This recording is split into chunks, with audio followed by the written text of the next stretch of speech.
Today, when we think about atomic warfare, we automatically think of mutually assured destruction. But this was a time before mutually assured destruction. This was a time before there was even a precedent about what a nuclear power should even act like. This was before the Soviets could even compete with the Americans on a nuclear level. If you think about it, for at least a few years, the United States had a total monopoly on the fate of their enemies. The only thing that really held them back from using the bomb was morality, ethics, and worrying that the Soviets would steamroll Europe, as well as Truman's promise to the world to never use the bomb after Japan.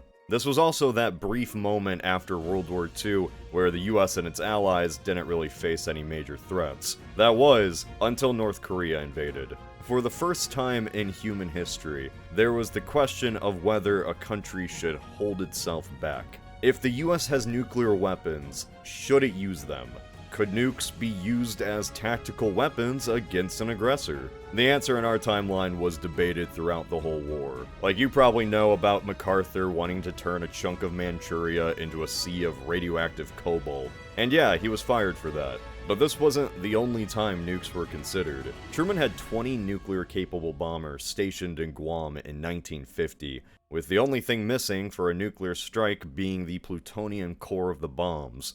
In 1951, there were even orders in place to launch immediate nuclear strikes on Soviet bases in Manchuria in response to any airstrikes on American targets or major troop movements into Korea. The US also dropped dummy bombs and TNT across North Korea to test the viability of using nuclear weapons. While in our timeline this never came to be, there were a lot of factors that stopped the use of nukes. Like, how would America's allies react if nukes were just used indiscriminately? How would America's enemies respond when they eventually get the same weapons, going off the precedent the US just set? No matter what it was, nukes weren't used, of course, but it wouldn't really take a huge change for nukes to fly. Like, the bombers in Guam, or using nuclear strikes on Soviet bases were things already considered while the war was evenly in the US's favor.